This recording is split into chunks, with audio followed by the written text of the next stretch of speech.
My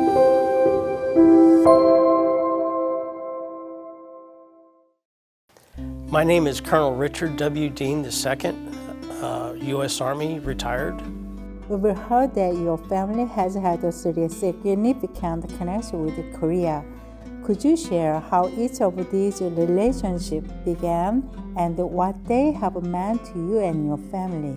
My family had three people involved in the Korean War: my maternal grandfather, my father, and my maternal uncle.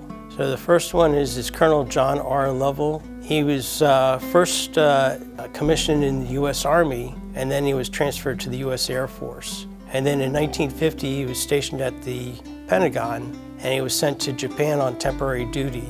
And his classified mission was to find out the nuclear capabilities of the North Koreans and the Russians and the Chinese behind the lines. So in December of 1950, he flew out of Yokota Air Force Base in Japan and flew along the Yalu River, and he was shot down by one of 5 MiGs from Russia. He parachuted out of the airplane and landed near Sunuji in China. He was captured by the Chinese forces, and then he was passed along to the Russian KGB.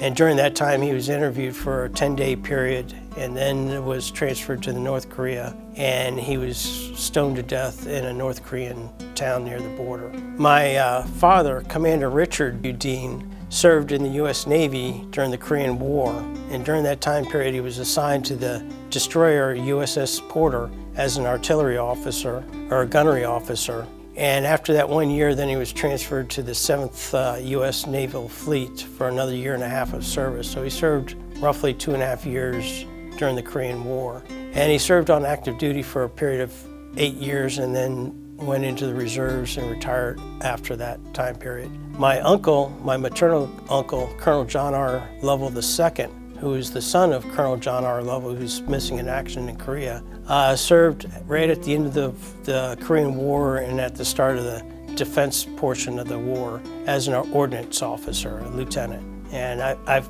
met him numerous times, but he's since passed away. And so that's my family involvement, direct family involvement in the Korean War. Did these personal ties to Korea influence your involvement with the Korean War Veterans Memorial Foundation? What roles did you play in the memorial's development? And could you share any memorable moments or challenges from that journey? So back in 1992, I was still on active duty and working for the Army Corps of Engineers during the Mississippi floods, where I met the Chief of Construction for the Baltimore District of the U.S. Army Corps of Engineers. And at that time, we discussed projects and what was going on in Baltimore District, and he mentioned the Korean War Memorial, and I mentioned I would really like to work on that memorial. And so he hired me, and I was assigned to that memorial without the knowledge that my family had served in Korea. But I was assigned as the project engineer on site, and I supervised the construction of the original memorial. And after the memorial was built, I was involved in some additions to the memorial, including the information kiosk and some additions to the pool. And shortly after the memorial was dedicated, Colonel Weber, who was part of the Presidential Advisory Board, established a foundation to help the Park Service maintain the memorial and oversee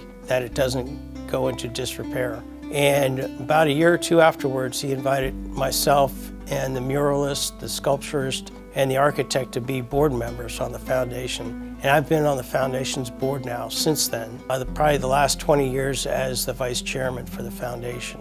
And back in 2008 time period, one of our board members came up with the idea of establishing a wall of remembrance. And I helped the architect, Bill Leckie, to establish a location of where this wall could be, and also selected a material possibility of being of glass. And that was the concept that we used to get a law established. It took us 6 years of lobbying Congress and signed by President Obama in October 2016 to establish a law to build the Wall of Remembrance. So it took our foundation a couple years to raise enough money to hire an architect. And then in 38 months, and I say 38 months, which is a key number, that it took from hiring the architect to getting a design completed, the specifications, fundraising, construction, and dedication of the Wall of Remembrance and the renovation that we see now. So obviously the number 38 means a lot.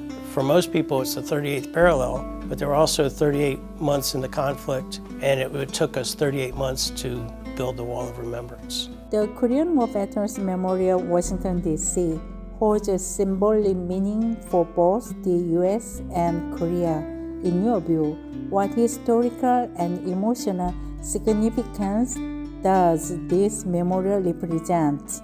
What message do you hope it conveys to American society? So the memorial has several meanings. There's the field of service where the 19 statues are to represent the combat troops. And it also represents the ethnic diversity of the troops at that time period, and as well as all four branches. The mural wall honors, or it exhibits, the different roles that the servicemen played during the Korean War. The Wall of Remembrance honors those who made the ultimate sacrifice, but the Wall of Remembrance also includes the Katusas, Korean augmentation to the U.S. Army. These are Koreans that served in the U.S. Army during the Korean War in billets that were undermanned for units that were on the front lines. And they made the ultimate sacrifice in lieu of Americans. So that's why they're represented on the Wall of Remembrance. And it should be noted that there's just not a significant block of Korean names, but they're intermingled among the American names based on their last name, their rank, and the branch of service. So they're all intermingled, they served together, and they died together. And that's the message that needs to be portrayed with the Wall of Remembrance. Through these multiple connections with Korea, you will come to know their country and its people more intimately.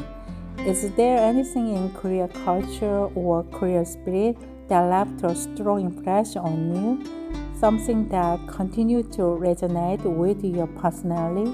So the Korean culture to me exhibits hardworking, very smart, intelligent people that are very driven, and they're also very honorable to the U.S. veterans. They give and give and give and honor them. But it should also be noted, when the Korean War started back in 1950, South Korea was probably the number 5th lowest economic impact in the world.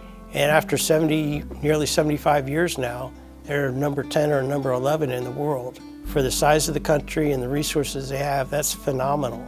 If that story could be replicated for the rest of the world, just think of where we would be as far as peace and prosperity throughout the world. And that's the message that should be expressed here. The Korean War is often referred to as the Forgotten War. What are your thoughts on this characterization?